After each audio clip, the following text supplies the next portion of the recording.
The long wait is finally over kasi nag-release na ang Issy ng bright and chrome eyeshadows.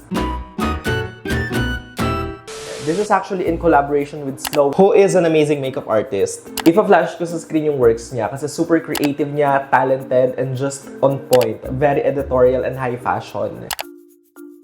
And these are all of the products for this collaboration. We have 24 eyeshadows and 2 eyeshadow bases. And same as before sa unang collection or release ng eyeshadows, for this collaboration, nag-curate sila ng dalawang palettes. We have Scream, which is a mix of shocking bright colors. And Surreal, a palette in entracing shimmers and chromes. Look at them side by side. Pretty, no? And the best part about this is that if you don't want to get the full palette, pwedeng individually kasi these ones, natatanggal siya sa palette and you can choose and pick your own. Palette is magnetic, of course. It comes with a mirror, perfect for traveling and on the go. And of course, each pan are labeled. Texture ng chrome eyeshadow is very buttery, smooth, and soft. And sobrang reflective. Sobrang premium ng texture, I swear. For brights, definitely finely milled, very smooth to the touch. But one thing I noticed is that there's a little bit of fallout, so you have to be careful. And just an FYI, nag-iiwan ng stain yung bright colors. And look at this, guys. Nag-release din sila ng eyeshadow sleeves or cases na super cute.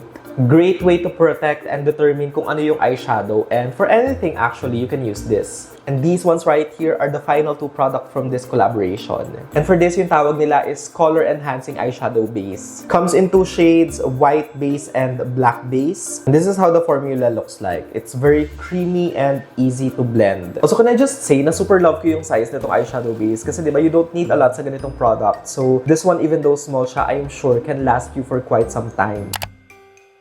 Here are the chrome swatches without base. Here they are with black base. And here they are side by side with and without base. Here are the bright swatches without base. Here they are with white base. And here they are side by side with and without base. Dito sa right eye, gagamitin ko yung brights, and sa left naman, I'm gonna use the chromes. I'm so excited to do this video kasi I love eyeshadows, I love creating eye looks, and guys, my weapons are so ready. Also, please excuse my face, ha? Nagbabalat siya, so medyo patchy yung ano ko. But, you know, we're here for the eyes, so let's focus sa eyes, di ba?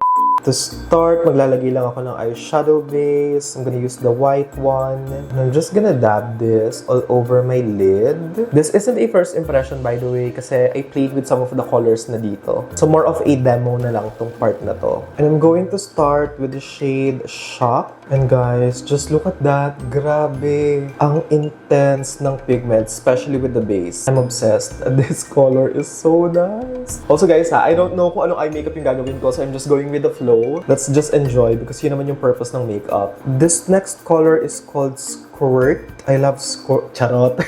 Ayan, ilalagay ko lang siya sa inner half. Ang ganda rin ito, guys. Ang ganda ng pagkaano niya. Cerulean, Kineso. Binabasa ko yung name sa ano ko, harap ko, guys. And when it comes to this part, I'm just gonna blend them. As you can see, naging purple siya. This next color is Ultraviolet. I'm just gonna apply a little bit of Ultraviolet here. Using a cotton buds with makeup remover, I'm just gonna clean this part para mas malinis and mag-pop yung next colors natin. Going back with the white base to cut the crease. And then to set it, I'm just gonna use the shade Blanc, which is a flat white. Adding arsenic sa outer half. Next is Create sa inner half. Ang ganda ng pagka-purple nito, arsenic.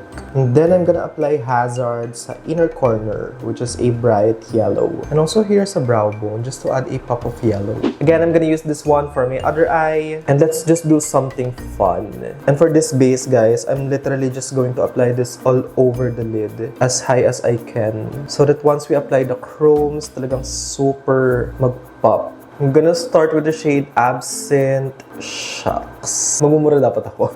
Ginawa ko na lang Shucks, but wow. This is an amazing palette, I swear. This next shade is Electronica, which is a cobalt. I'm gonna put this outer corner. Ma-fall out lang siya, guys. So if you're gonna use this eyeshadow, make sure na mag-start kayo sa eyes or kaya maglagay kayo ng powder. Nakalimutan ko siyang gawin. So I'm gonna do that after this. This next one is Metamorphosis. And this is my favorite. Look at the shift. Holy smokes. So freaking stunning. Tapos medyo tataasan ko siya, medyo ikakalat ko here. Ang ganda ng shift, I swear guys. I'm obsessed. And actually, naglagay na ako sa cart ng isa pang ganito because I want to make sure na meron ako because limited edition. For my brow bone, I'm using Shape Shift. Ang ganda. Grabe. Look at that. Ang gaganda ng shift ng color, I swear. I also wanna try Delirium kasi ano siya, parang pink yung color. Look at that. Grabe. This is such a fun collaboration, I swear.